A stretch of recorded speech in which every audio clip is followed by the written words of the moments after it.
Hey everybody, I'm Tim, and I've really missed you, and I've missed doing these videos with you, but I'm back, and I'm here to help you choose what's on your table this weekend. In each episode, we're going to take one game and tell you what it's all about, how many players it's for, how long it takes to play, the complexity of the game, the story of the game, its mechanics, and what we personally like about the game when we play it, all to try to help you decide if it's the kind of game that you want to have on your table this weekend. Without any further ado, let's head on over to the closet and see which game we're going to look at this episode.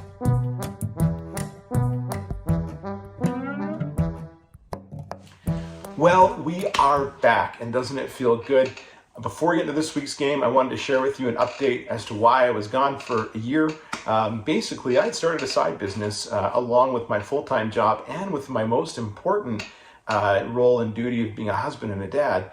And I needed to basically take some time away from doing these videos to give that business full attention, so that way I could get it to a point where it would be a full-time job for me. Now, I am now full-time in that business. I'm feeling really blessed to do so. And now I've got a little bit of time again to share knowledge of board games with everybody. So it feels great to be able to do that again. Secondly, I just wanted to share with you an update to the format of these videos. So, first of all, we were trying to do these weekly before. We're going to do them when we can. I don't know how often we can do them. I'm definitely happy to do them as often as we can because I love sharing knowledge with people, especially about board games. Secondly, before we were taking 3 games in a category, and then we were sharing those games with you.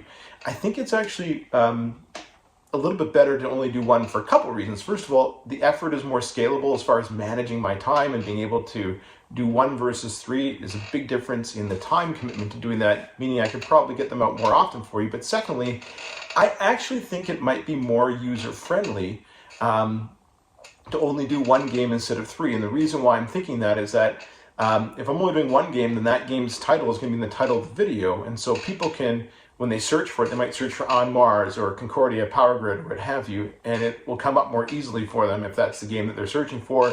It'll make it more likely that people can find, the quick mini review that they need or want, than if the title of the video were worker placement games or simultaneous action selection. So I'm hoping that that'll be more user-friendly for people. Now, that said, I don't know how the YouTube algorithms work. If the name of the game that you're searching for in that search bar is actually in the description of the video, if one of you viewers out there has a little bit more knowledge about that and can give me some feedback, let me know. I'm also going to put out a poll to everybody and just say, hey, did you prefer the 1 game episodes or the 3 game episodes? And you know what? If everybody liked it with 3 games more, then we'll go back to that. I just might not be able to do them as frequently. With that, I'm so happy to be back. Thanks for being patient. Let's look at this episode's game.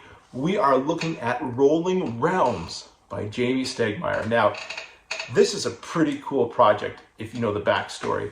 So Jamey Stegmaier put this game out when the pandemic began because people weren't able to play games physically with one another anymore. So he created a print and play game that he kept on updating as people gave him feedback and as more people played it and as he played it and he discovered things about it, based on Stonemeier's game library. So it's based on games like Viticulture, Scythe, Wingspan, hence Rolling Realms. There was different realms based on each of his games. And basically it was a game where everybody could play it online with each other, which is really, really cool. And Jamey started playing it online with people too. So he did that to help people get through the pandemic. It was so popular that they were able to publish it and actually put it out instead of just a print and play. And so as soon as we saw that, we pounced on getting a copy, of course. Rolling Realms is a 1 to 6 player game. The box says that it takes about 30 minutes to play. We found it takes 35 to 40, depending on who's playing, their exposure to board games. They're beginners to board games or more seasoned board game players. And it's light to medium complexity.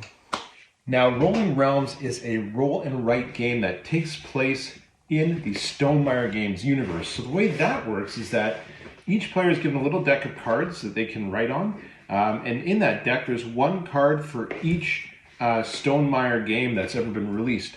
Now what happens is the game is played over 3 rounds, and in the beginning of the round, 1 player is going to draw 3 cards from their deck, and those are going to be the realms that are played for that particular round. So in this case we have Scythe, Tapestry, and Wingspan. 3 favorites in our house have been picked.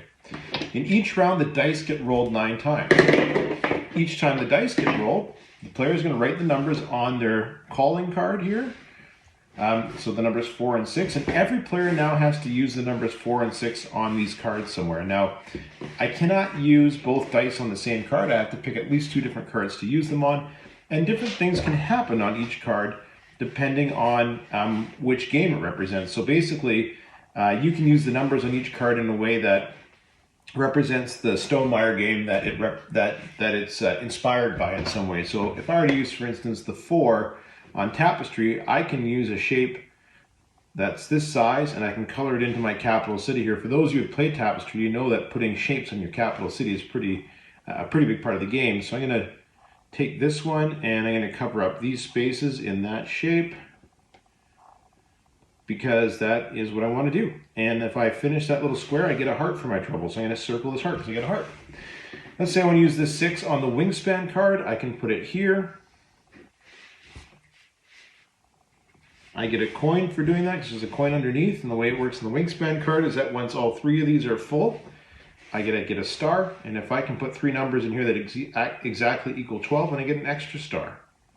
Now, each card is going to let you collect stars in a different way, and it's all based on some sort of mechanic that is loosely based on the Stonemaier game it represents. At the end of each round, when all 9 dice have been rolled, what will happen is each player is going to count up all of their stars, and they're also going to get 0.1 points for each of their unused resources. So let's say I got 12 stars here, and I got 3 unused resources. I'd record a 12.3. Then we start anew by picking 3 new cards and playing it another time until we've done 3 rounds in total. The winner at the end of the game is the one who gets the most points. The 3 most prominent mechanisms in Rolling Realms are obviously roll and write, because it's a roll and write game, but also simultaneous action selection and bingo. Bingo being where somebody calls out numbers and everybody marks something on a card. Now, typically I try to pick 3 things that we love the most about a game, that we like the most about it. It was tough to pick just 3, so here's the 5 that we like the most. The first thing that we really like about this game is that there's no downtime. Everybody is playing at the same time, so it makes it a really scalable game for 1 to 6 players, like the box suggests. And adding players to the game doesn't necessarily have to add time to the game, which is nice. The second thing we like is the ability to play online, and even more so, we love the fact that we can go online and play with Jamey Stegmaier, who's just an all-around stand-up dude. Basically what happens is that Jamey is often on Facebook, Facebook Live actually, and playing this live. So you can play with him live where he rolls the dice. You can comment along. You can let him know how you're doing with your score, and you can see if you can beat Jamey Stegmaier, the creator of the game. And then, of course, it being a Facebook Live video, those videos are always archived for later. So if you can't make the live cast, you can go and find them later and play with them. You can also play with your friends online too, which is really, really cool. It makes it easy to play with somebody who's not right there with you. But it's just amazing that you can play it online with your friends and even play it online with Jamey Stegmaier, and that he himself is making these videos so you can play the game with him. The third thing we really love is the expansions, right? Every time Stonemaier is putting out a new game, it seems they're actually creating a promo pack of cards so that way you can add that realm to your Rolling Realms game. That's so cool. But they're also willing to do games that aren't Stonemaier games. Like, for instance, there's a promo pack for Terra Mystica. I love Terra Mystica. So being able to add that game to Rolling Realms is a really big plus. The solo mode for this game is the fourth thing I really like. It's got a golf theme. It's fun to play. The golf theme makes it fun and addictive to keep going, to see how you do. So that is something that I really like as well. And the last thing that we really like about this game is that it's a great way to refresh the Stonemaier library, right? You may be a huge viticulture fan. This is just a new way to play viticulture, so to speak, or a new way to try the viticulture universe and play it in front of you. So it really refreshes the Stonemaier library. Those are the things that we like about this game the most.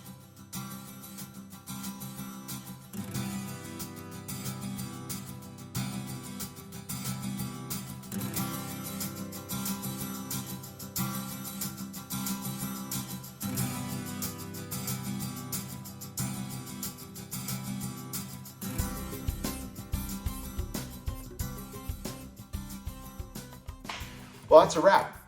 Great to be back. Thanks for being so patient. Thanks for watching. I hope you enjoyed learning about Rolling Realms as much as I enjoyed sharing it with you this episode.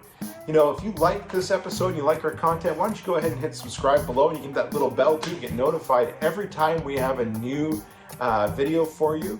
Or even comment, you know, what's your favorite realm in Rolling Realms, or what's your highest score? Or even better, why don't you tell us what's on your table this weekend?